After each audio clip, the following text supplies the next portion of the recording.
Next, I'd like to welcome up Miss Alisa Dickson. She is running for City Council District 3. Hello, everybody. It is so great to be here. There are two things I realized when I got here today. The very first thing I realized, it is not raining. Hooray! Hooray! I am so glad we are able to have this event and it is not raining. The other thing I realized when I got here is that I made some new friends already, and I am so excited about that. The first friend I met was Rebecca, and I was so excited to meet Rebecca, and we got to walk over here together and find a good place to sit down. I met Alec, and I met Ethan, and I met Bella, and Bella loves to dance. I learned that about Bella. I actually had recognized Alec because, I don't know if you know this about him, but maybe you do. He loves football, and he was always at the Florence football games. So I was really excited to actually meet him because I saw him there all the time having kids going to Florence High School. I wanted to tell you a little bit about something that happened to me 2 weeks ago. Well, maybe 3, I don't know, a few weeks ago. My husband and I had the opportunity of going over to France. And his grandmother was a war bride from France and got to get on a boat and be sent over here to the United States. So we took a little trip over there and we got to see the land where she grew up. It was really wonderful. While we were there, we were walking down the streets. We did a lot of walking. We're walking down the streets. We see, we started to hear some music, and it was like really fun music, like that kind of big band swing music, you know, like really get you moving. Bella would have loved it. And as we got closer and closer, I realized that what was going on is they had like a little street dance party going on. And it was so fun to watch all these people dancing. But while I was there, there was one guy in particular that caught my attention. And I just couldn't take my eyes off of him, so I decided to take a picture.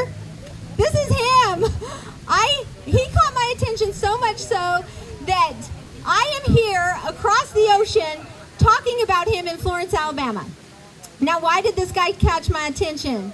It's because of the joy he was having while he was dancing. I don't know if you guys can see this. You're going to have to come up and see my picture when I get done talking, or when everybody's done talking. Please come look at my picture, because this guy is going to make you happy too. He was so contagious with his excitement and his love of what he was doing. I couldn't take my eyes off of him. I took a picture of him. Okay, I'm going to put this here for just a minute because I'm going to talk about somebody else who does the same thing for me every single week.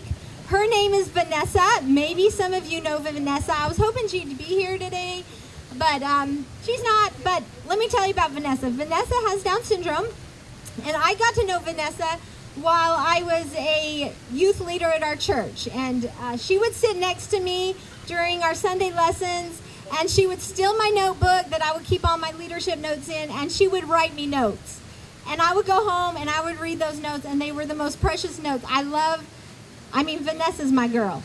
So a few years later, she got a little bit older. The bishop of our congregation asked Vanessa if she would be the one that would lead our congregation in our hymns during our worship service. And this was the job for Vanessa. Vanessa loves music. She loves the hymns, and when she's up there leading the music, you can see when we're singing a song she loves. She has got so much energy. Again, just like this man caught my attention, she has the attention of everybody in that room, and we sing with Vanessa with so much love and heart. So that is one thing that I'm so grateful for, is that somebody saw in Vanessa something that she could do, and that she could do really well to help bring happiness into our congregation.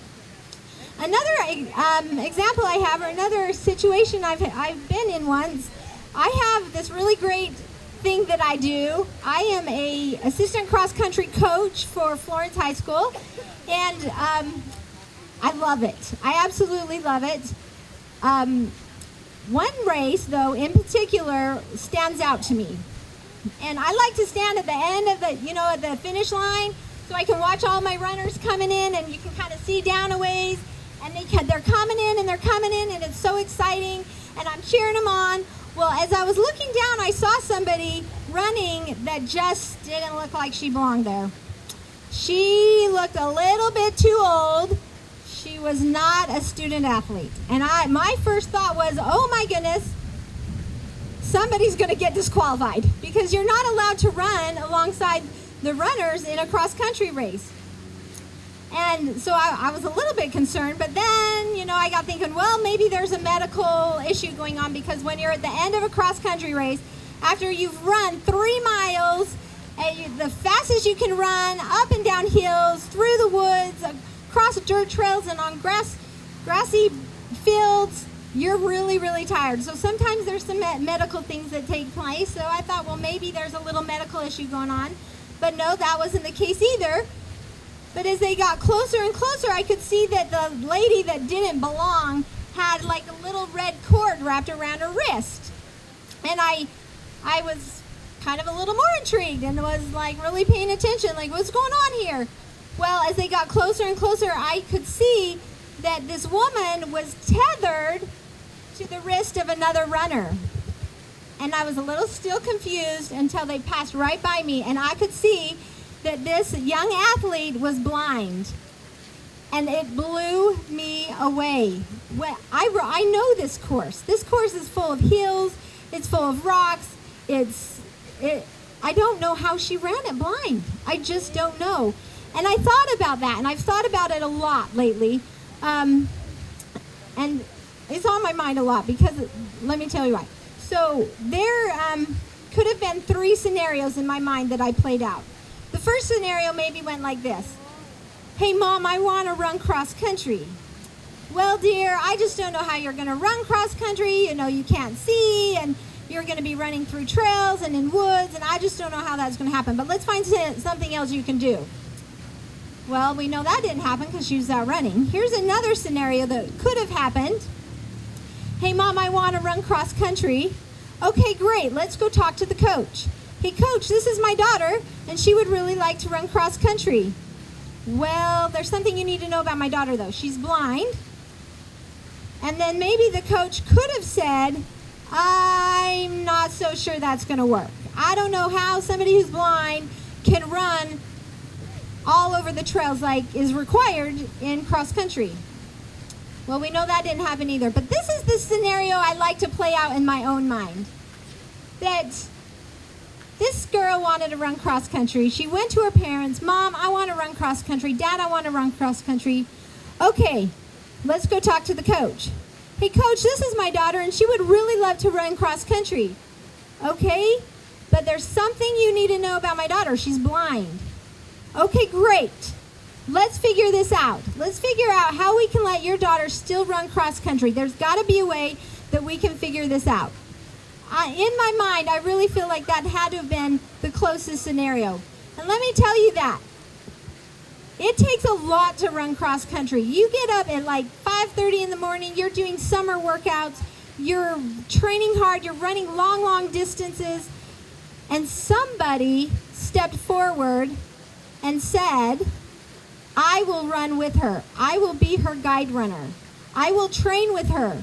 I will run all the distance. I will get up early summer mornings and be there. I will run every race. I will cross the finish line with her. Think about these examples, and in your mind, think who the heroes are. Who are the heroes in these stories? There's multiple heroes in these stories.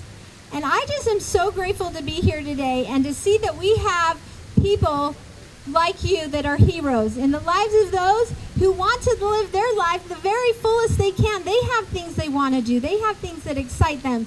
They want to try new things. And I'm so grateful for opportunities that people give so that they can give to us. Now I just want to show you my picture one more time. Remember the guy in France? This is what being here today does for me. You have all left an imprint on my mind, and I am so excited to have new friends. And I just hope that we can all go out and be this person to somebody else. And remember this awesome community. That's all I really have to say. I'm really grateful for being here, and I appreciate the opportunity. Thank you so much. Thank you so much.